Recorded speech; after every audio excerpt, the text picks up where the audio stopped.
Good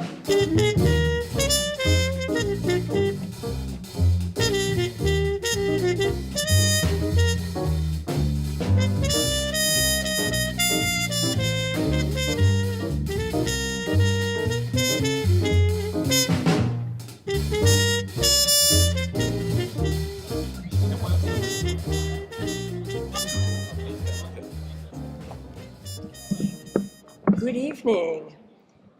I'm Janie Cohen. I direct the Fleming Museum, and we're really delighted to have you all with us tonight. We are thrilled to have Mary Jane Dickerson with us as our poet of the evening for the Painted Word Poetry Series. And this is year 5, of this really wonderful collaboration with UVM's Department of English. Major Jackson was the instigator of this, and it has been going strong and has been such a wonderful collaboration over the years. And I want to thank in particular our 2 funders for the series, the Buckham Fund of the Department of English at UVM, and her first name. Doris, thank you. Doris Markson, who is the mother of a UVM alum who, her son is very involved in the poetry world in New York, and she has also very generously helped to support this program. So I want to introduce Major, who will introduce Mary Jane. So thank you all for coming tonight.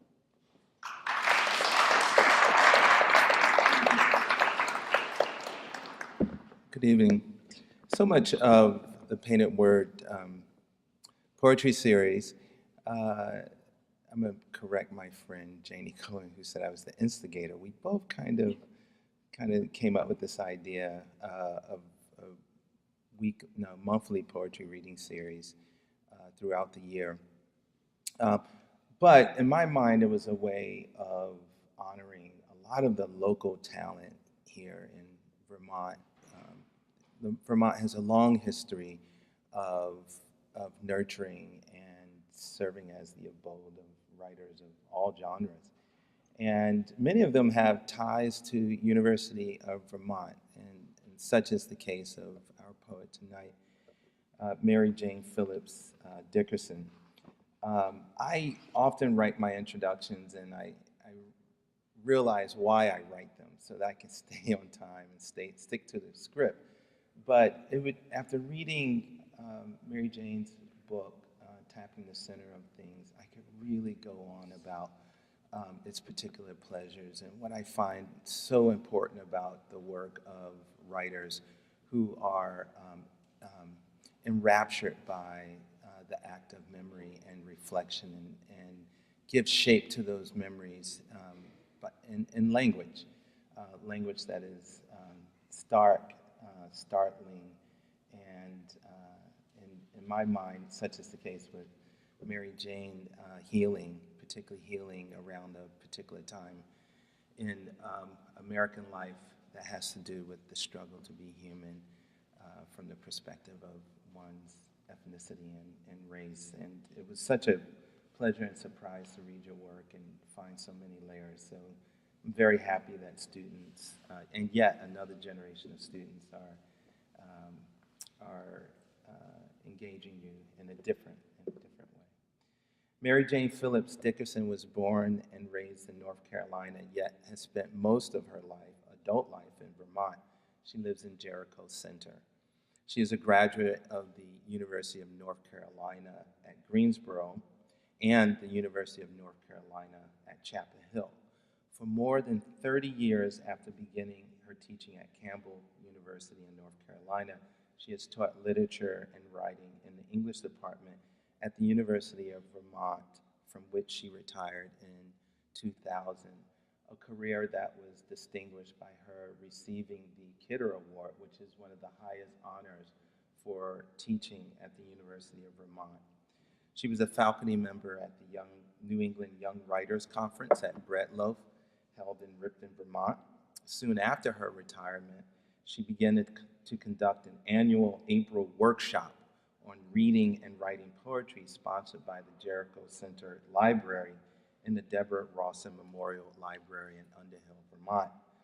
She began to write poems as an undergraduate. This was in creative writing classes with the great poet and critic Randall Jarrell, who steered her toward writing about her native North Carolina sandhills.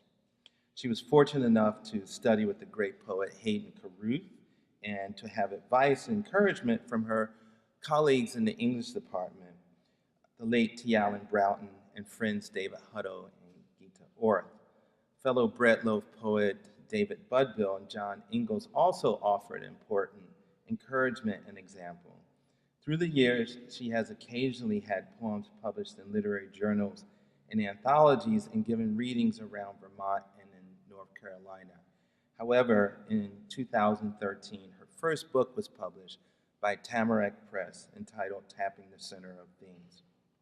Her most recent book, Water Journeys in Art and Poetry, is a collaboration with artist Dianne Shullenberger, whose images inspired Dickerson's poems, The Language of Water, that was then published by Sundog Poetry Center in October 2014.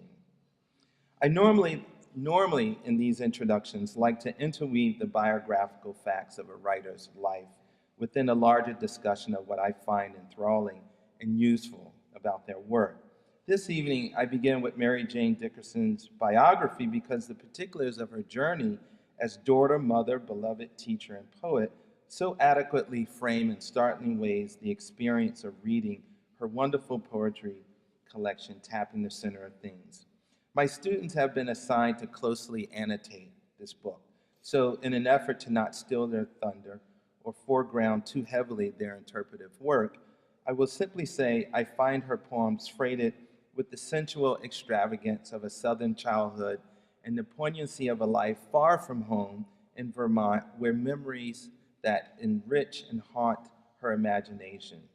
Here are poems where the fat thumps of June bugs and gauzy moths flutter at dusk against window screens, where the town laundress Bertie Lassiter cooks an annual mess of chitlins, where tobacco changes hands during harvest and are hung for slow hours of fragrant curing in Cameron, North Carolina, and where an uncle retreats from his family into the deep piney woods after an experience at war.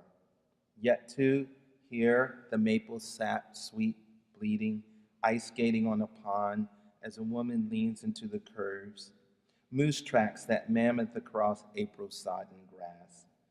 Mary Jane not only exercises an awareness of the natural world, but possesses a sharp political consciousness and vision of America that is honed by her deep reading of American and British literature. You'll discover here Wordsworth alongside Etheridge Knight and Dickens in conversation with James Agee and Zora Neale Hurston. Continually, I was surprised by what Keats called a fine excess. Her joys of reflection, her poetry, remind me of the words of the recently departed poet Philip Levine, who said, "Some things you know all your life. They are so simple and true, they must be said without elegance, meter, and rhyme. They must be naked and alone. They must stand for themselves." Mary Jane Philip Dickerson's poems are a monument to her life. We celebrate both her contribution to this institution and her life in words. Join me in welcoming her back to the University of Vermont.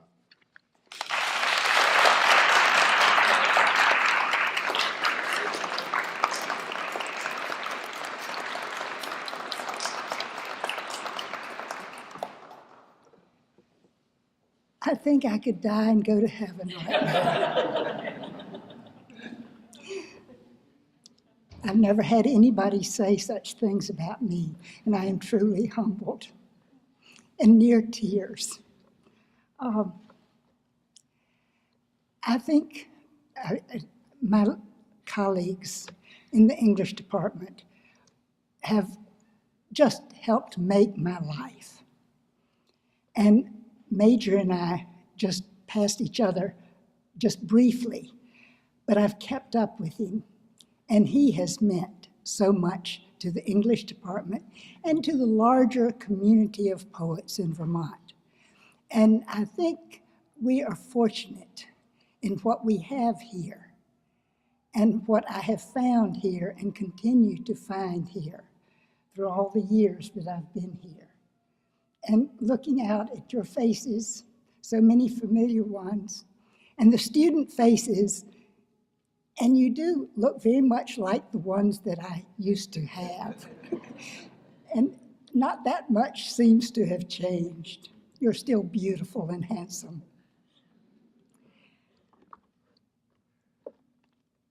I have been particularly in deep thought since Major invited me for this particular month. And since I'm a political junkie, I keep up more than I should, more late nights than I should, read more than I should about what's going on in our country and in our world. And I know that I still feel that I have a great deal of work to do to make our world a better place. And I know that what so many of you are doing is making the world a better place. I've chosen to read a lot of the things that do particularly have to do with probably the most singular aspect of my history, beyond the family I was born into and the family I helped to make. And that is growing up in a segregated world, a segregated society. That has inflected my life more than any other particular event, aspect, facet of our history. So what I came to express, had to express much of that. I'm beginning with the first poem in the book, Tapping the Center of Things. It's called The Old Place. Southerners refer to the family place where families did originate as the old place. There are lots of old places. The old place. My father tells of the April his parents moved 4 long miles from the old place into town, while he cried in the wagon all the way to Cameron, sobbing that Saturdays would no longer be their day for going to the store for sugar, flour, coffee, and a bag of penny candies to share with Jack and Flora during the week to come. In passing years, the old place has long exposed its crooked shutters and blistered clapboards to all the cars along the road out front, cars filled with none who can recall this as the Ferguson place, where generations lived on that muster ground for revolution in North Carolina's gently rolling sandhills, and later kept alive their tales of civil war.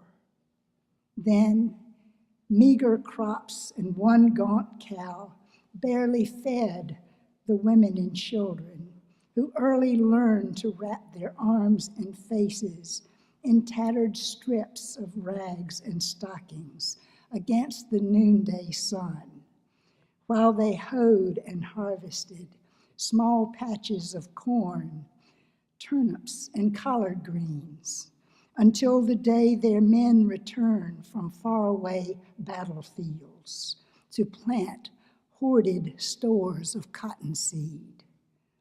Now from town, we make our own return, once or twice a year, to walk down the slope behind the kitchen wing to visit the spring out back, where water always bubbles up, even in the shimmer of July's thick heat. There, Father stoops to scrape aside glistening layers of decomposing leaves, then cups his hands for us to drink water as cold and clear as if this spring tapped into the very center of things. Maybe one feature of my poems is there's a lot of hot weather. We can imagine, can't we? This poem is called Tent Show. I grew up in a town of 250 people, and I think there's still only 250 people. Half black, half white. We did not have a movie theater. We did not have a stoplight. Those things are still true to this day. When I was growing up, there was one telephone in town at my father's store. So there was what was called the tent show. Tent show. Deep into each July, Rusty Williams' tent show comes to town, pitched on grandfather's empty lot for its annual 2-week stand. Men stir from their appointed seats against storefronts and along the steps. Children leave their games behind in yards baked dry in the sun and cluster to watch the canvas, billowing like white sails outward and upward as men rake sawdust into a thick and sweetly pungent carpet and set out benches in ordered rows with signs we can read. Whites on the left, colored on the right. At dusk, we slip away from the supper table, buy our cones of buttery popcorn, then stoop beneath open canvas flaps to take our places as Boone and Charlie slide into theirs across the aisle from where we sat.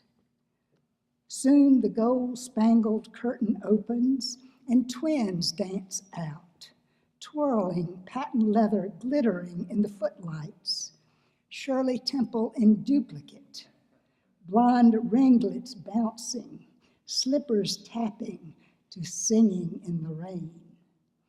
Red satin bows bob up and down until they lift their dotted Swiss skirts into starched curtsies inclined toward black faces and white faces spread out below, beyond the lights. Then darkness falls, with white faces pasted into rows on the night. Black faces one with the growing dark. Murmurs erupt into whistles and stomps when Gene Autry saunters across the screen and Roy Rogers gallops by on his horse Trigger, whose mane and tail spread into a white mantle before the steel-tipped whip of Lash LaRue, clad all in black, his face masked, slits cut for his eyes and mouth. Between the reels, house lights follow an old man in blackface who shuffles across the stage in a soft, soft shoe and sings, "My only sin is in my skin. What did I do to be so black and blue?" After guns and horses slowly fade into a gray blankness on the screen, we turn toward home while Charlie and Boone slip away into the night. Bats swoop low over our heads. They cast deep shadows across the moon's bright face, a shifting illusion of whiteness against North Carolina's nighttime sky.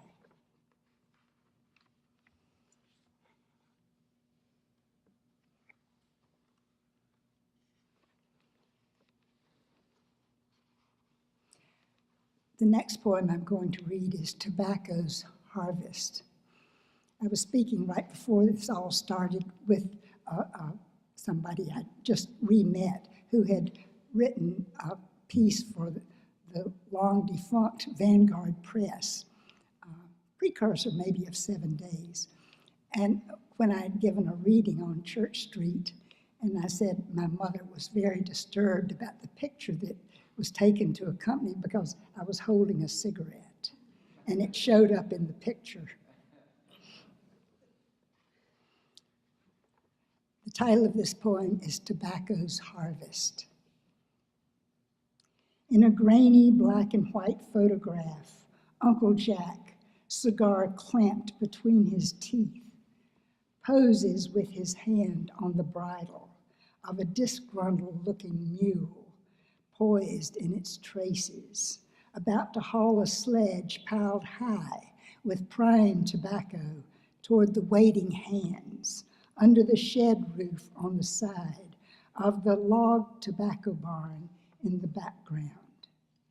I could have been one of those shadowed figures, black and white, deftly handling tobacco leaves, inhaling their raw greenness, gathering their stems into 3-leaf bundles, handing them by flicks of the wrist toward the stringer, a slender, erect woman in gold-rimmed spectacles, whose flashing fingers whipped fans of green to and fro, securing them in even rows to the stick that joined a growing stack to be hung in the barn at day's end by a tired brigade of men, women, and children for slow hours of fragrant curing. Some nights we rode the rounds with Father in his Ford pickup to visit the fired barns. Checking thermostats, he'd step inside, breathe deeply, filling his lungs with the warm, winey air of slowly curing tobacco, redolent with musky undertones. As its leaves turned from green to an ever-deepening gold. He'd add wood to the oven-like hearths, where earlier in the day we'd baked squirming tobacco hornworms, whenever we'd discover one clinging to downy leaves, sucking the juices and turning the same brilliant green as its food. Tobacco's rich pungency penetrated our clothes and lingered on our skin and in our hair.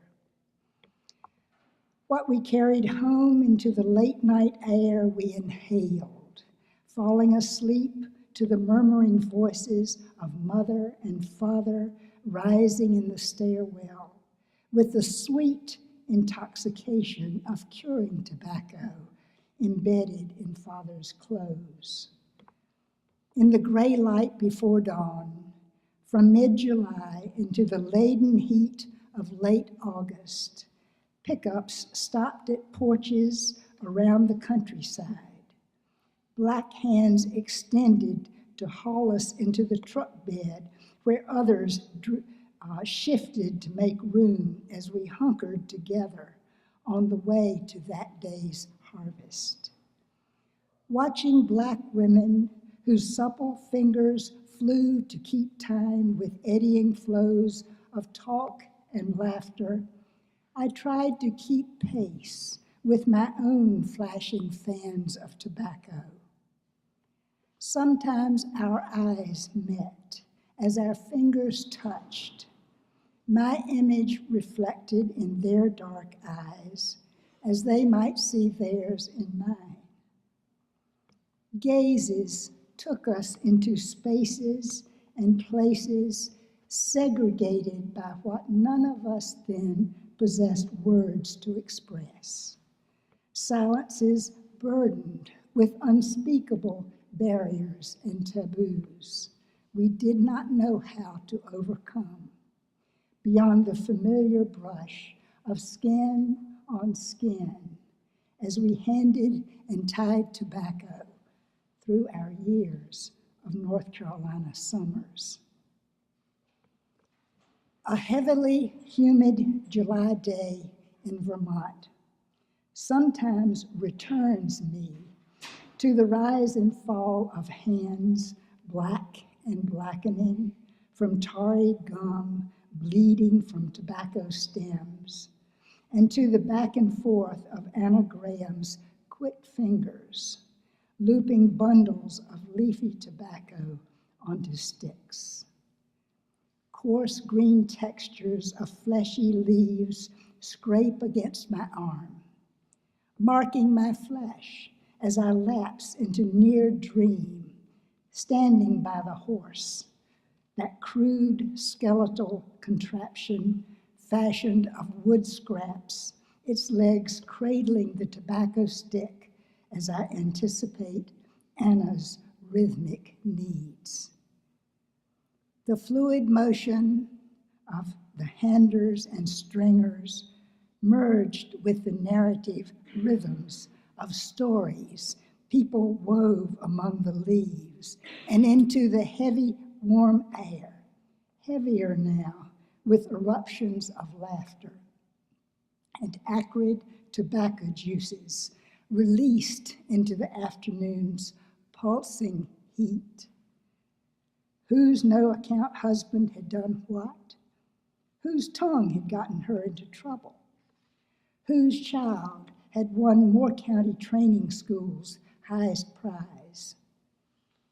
Brief breaks saw Bertie Lassiter toting cold water from her well, each of us taking turns at the long-handled tin dipper. With the primers, men whose bodies were naked to the waist, glistening as they took the first cold draughts. Stringers next, with the handers lifting their dripping dippers last of all. Dented tin numbed my tongue after its many plunges into that icy water. When melons in nearby fields began to ripen, Father would bring one or two into the shade of the tobacco shed, break them open, revealing sweet red flesh studded with rows of black seeds that became bullets children shot from pursed lips. Standing under a sycamore tree's spotted shade to catch the breeze, we burrowed into chunks of watermelon, gulping juices and seeds alike to the soft banter, the easy teasing and tale-telling talk of black and white men, women, and children laboring their way through long days in the field and under the shed, generation after generation. Curving rows of tobacco plants, those 6 feet of Nicotiana stirring in the hot air, their lavender flowers topped off to make them rise into lush giant lettuces. These still grace the rolling sandhills in summertime. Now metal bulk barns dot the landscape, displacing the weathered clapboard and log barns, settling into the soil and brush along the roadsides. Now large tobacco harvesters move up and down the wide rows, straddling 2 at a time, like squat dinosaurs, ingesting and spitting out crudely tied leaves, bunched for curing in the metal barns of the farmers who still hold tobacco allotments. In the fields, Mexican men who leave their families behind for the farming season and who cannot be seen maneuver machines across the fields. My father, when he lay dying, from a lifetime of camels and lucky strikes, spoke of his love for raising fine tobacco and his sorrow at growing such a beautiful killing plant. You may have picked this up in your reading recently. they've discovered. I mean, they're trying to outlaw children working in tobacco because, and I worked in tobacco with my bare hands, and that is absorbed into the skin and does all the bad things that, so who knows what I have inside of me from all that tarry stuff that we handled all the time. Let's see. And just a short one this time. You don't need another laugh. But to mules. I grew up with a lot of mules. I remember when I first read Faulkner's Mule in the Yard, that short story that I think was later became part of the town, I think. I should go check my Faulkner library. This is called Mules in the Yard. And when I read that story, I knew, of course, it could be true. Mules in the Yard. Out back, not 500 feet from the house, the barnyard of my childhood held an ever-changing population. Mules of every color, every shading of temperament within that narrow span of knowing orneriness, that mulishness dragging both plow and the man who's cursing, spitting and shouting, gee, whoa, and haw, up and down the endless furrows through those lifetime springs of plowing. On one soft April night, as if to defy two mule traders, my grandfather and father, one wily mule nosed askew the crude plank gate and swung freedom wide for a dozen or more to surge through the yard onto front and back porches, pushing in screens, their hooves hammering out a racket loud enough to wake the dead and make the rest of us think it was bound to be the end of our world, the end at least of plowing, planting, and the harvesting of crops through yet another steaming summer of mules and men pulling together. I don't want to take up more time than I should.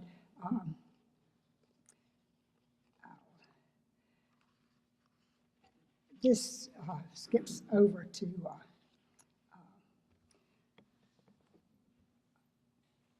more adult life, but still from North Carolina.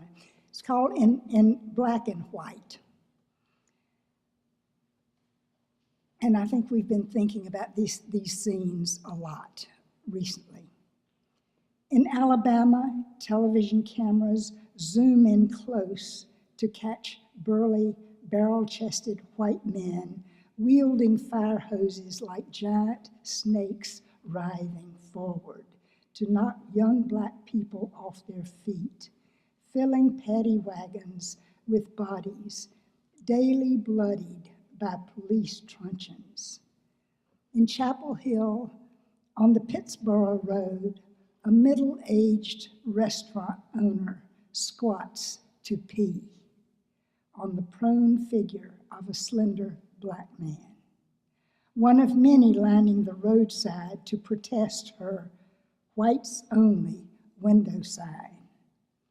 On Franklin Street at the post office, Dick Gregory joins students from SNCC in a vigil for days without food and drink. Each night, picket lines snake their way to surround the only movie theater, its balcony still reserved for blacks only.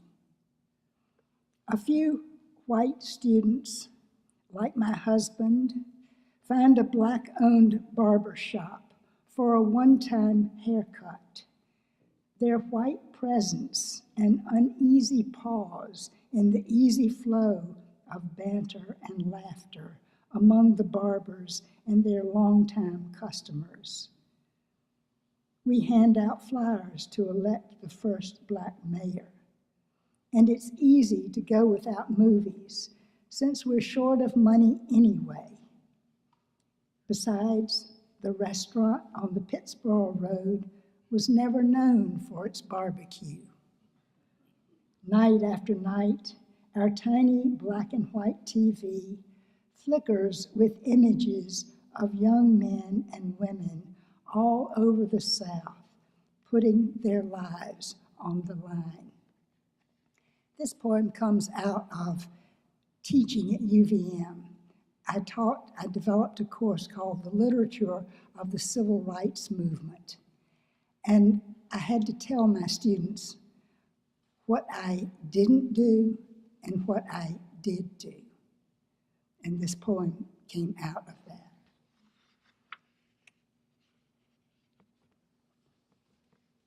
I think nowadays it's called full disclosure in our parlance. How am I doing for time? Is that okay? This next poem is called My Inheritance, and I wrote it for my father's 66th birthday. And it got published in Harper's. He went around and bought every Harper's that he could find, and I bet that magazine never did that well in that mid-Piedmont section of North Carolina before or since. And he would give it out at his store, just give it out to all the Democrats who passed through.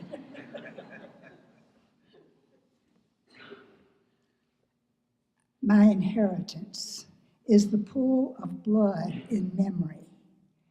There, the rising moan of longleaf pines swaying in winter wind.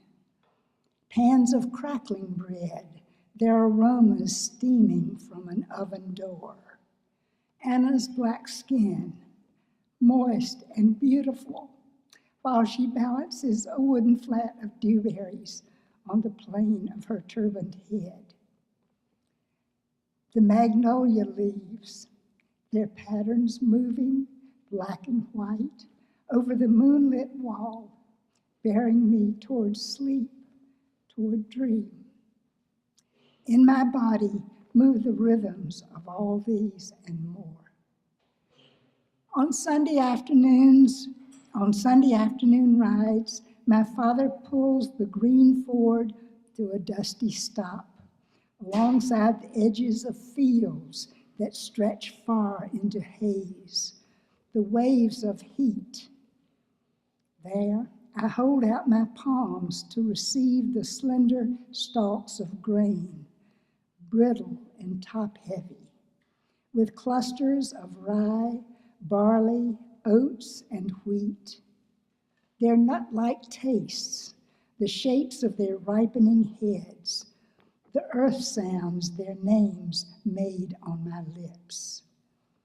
These I learned, these rhythms moving in my body's words. Always I will see berries staked in curving rows, my mouth stained purple the month of June, bright leaf tobacco wilting in late afternoon heat, cotton fields swelling, white under September sun. Their growth toward ripeness, my season as well, that harvest mine. Through the years now, through distances I've placed between us, that land recedes, but still I am pulled southward always, toward red clay, toward gray sandy loam, crumbling and falling, through fingers, my grandfather's, and yours, my father, until I too reach out, through years and miles, and cup my hands to receive the soil, the land, grain by grain, into my own blood beating, falling, warm. In my body move these rhythms. In my mouth, these words move, failing like my blood. Father, Father, in my flesh, in my heartbeat, the soil of home. My father died 3 years later, and this poem, of course, was read at his service. So, pardon my sort of remembering all that. I'm just one more from here, and then I want to read something new.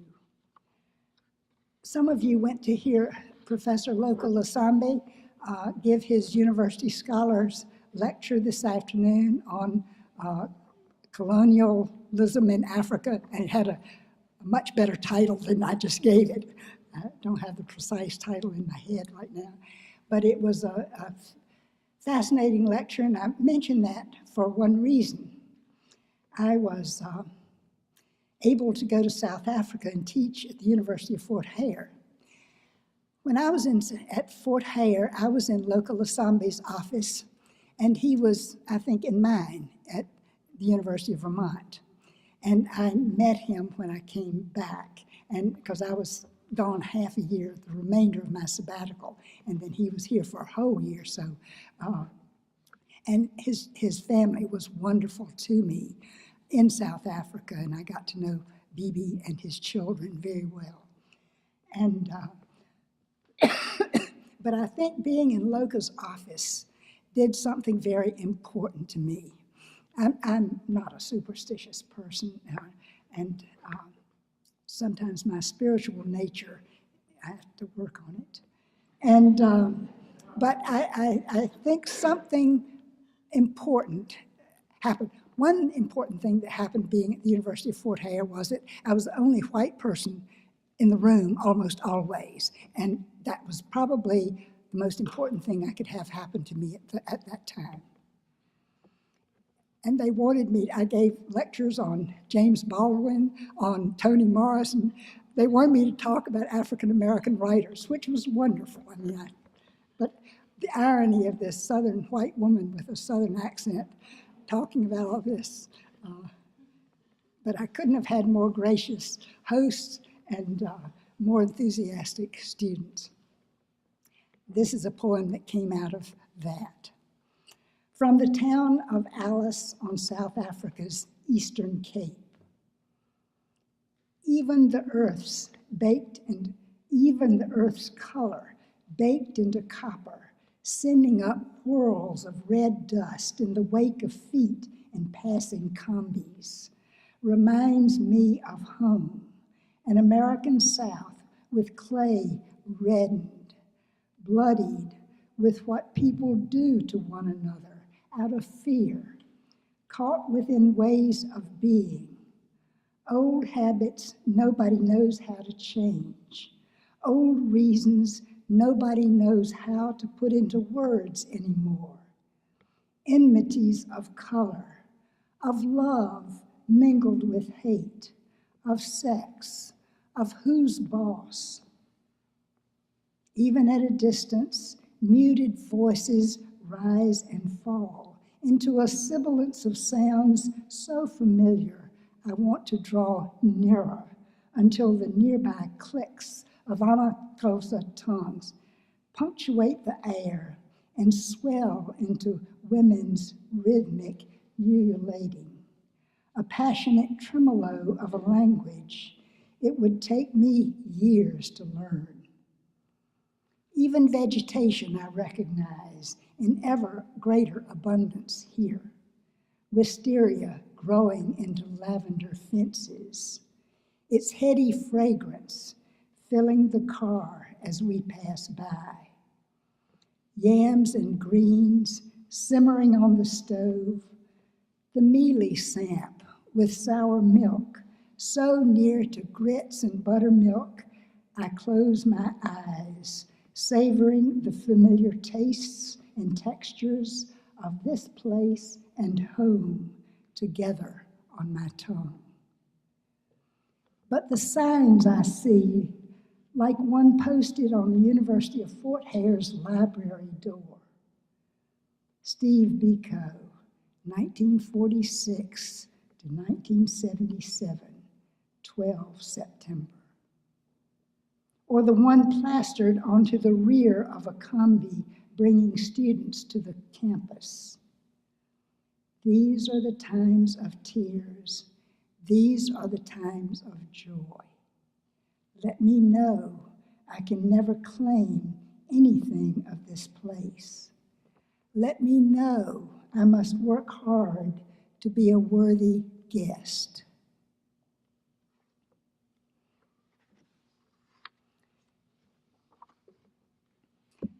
How much do I have? A little bit of time?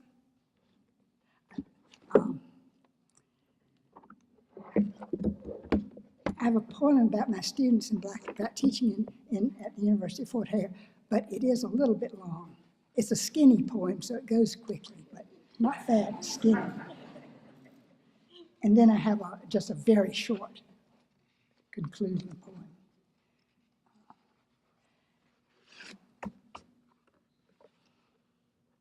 The title of this poem is a quotation from James Baldwin's The Fire Next Time, and it is, "We, the black and the white, deeply need each other." At the University of Fort Hare near Alice, on South Africa's Eastern Cape, books remain in short supply. University students erase words from their notebooks with exquisite care to use the paper one more time. They stand in line awaiting a turn at one of only 3 computers. Teachers know just where to kick the sole copier, to coax it to cough up one more printed page. At Fort Hare before 1994, before the birth of a new nation, teachers and students secretly devoured James Baldwin's Notes of a Native Son, The Fire Next Time, No Name in the Street. Those revolutionary words others managed to smuggle into South Africa. Books they passed from hand to hand and kept from the eye of any Boer speaking only Afrikaans. At Fort Hare, students and teachers read Baldwin's words, "The world is white no longer, and it will never be white again," and knew this faraway black man understood such shifts of history, what was beginning to take place in villages scattered throughout the Ciskei, the Transkei, the apartheid-created homelands on the Eastern Cape. Baldwin's Harlem, that most American ghetto, meant escape was possible if you learned to wield the oppressor's language like a weapon of your own design. Words like, "We, the black and the white, deeply need each other," earned you a place in Freedom Square with those other Amakosa, Nelson Mandela and Desmond Tutu.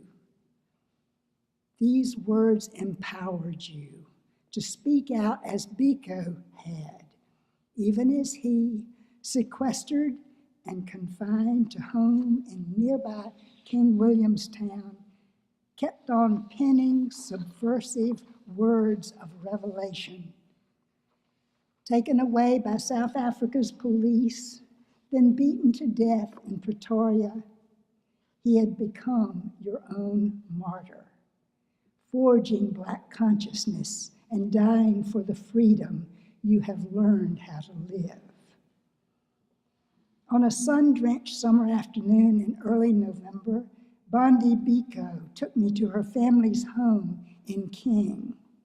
And from the house, tipping downward aslant a hillside and pointed toward distant municipal buildings, where South Africa's soldiers had stood at attention on rooftops, then trained guns on 20,000 mourners from around the world as they followed the wooden wagon pulling the blanketed, torn body of her brother, Steve Bantu Biko, toward burial in Ginsburg Cemetery, an obscure graveyard for paupers.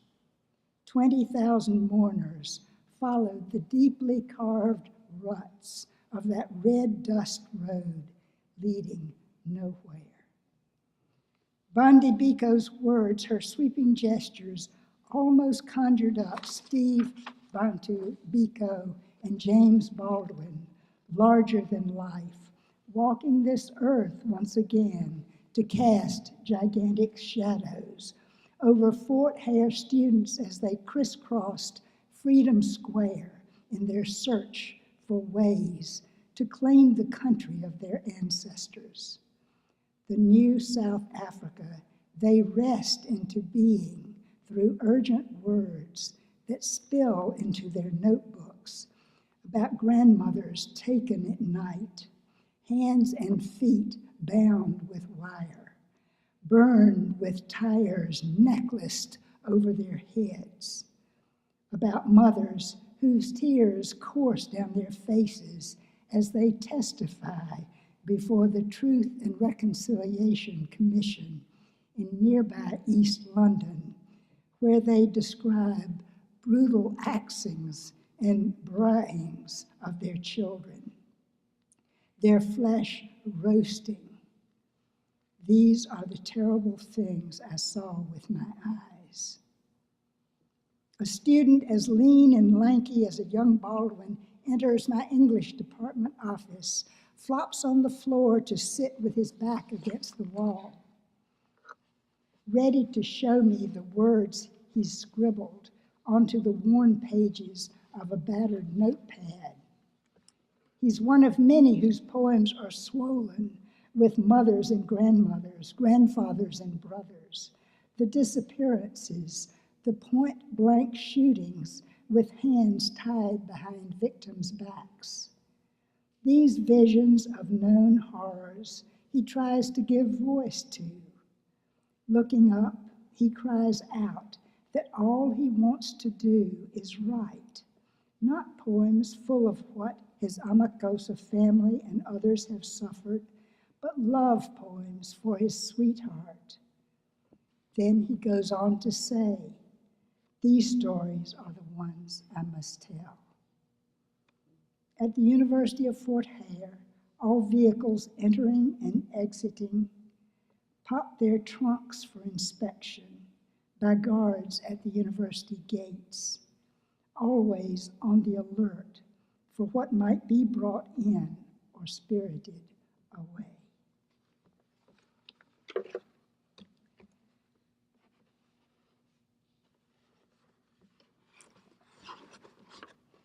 This is a new poem, but I had it vetted by my first reader, Gita Orth, with emails flying back and forth in the last few days. And this poem, it's been in my mind for a long, long time. And I stole some lines from another poem that I have written. And that other poem that I had written some years ago was a poem on the occasion of the birthday of Professor Larry McCrory, at his 80th birthday. So I wrote this poem for Larry. But there were some lines in it that I could never improve on for what I wanted to do in this poem, so I stole from Virginia. I don't think Larry will mind. Before I had a poem called In Black and White. This poem is called White and Black. February snows keep coming, falling in a heavy silence from the ashen sky, hour after hour, turning day into night, night into day. Vermont's northerly peaks and valleys flatten into an expanse without dimension, a whiteness that washes all other color away, shaping in me that lingering sense, after all these years, of always being out of place, always a stranger in an even stranger land. February snows bring me home to what I have missed, even more than a familiar and gentle southern landscape, even more than the intimate culture of family and place.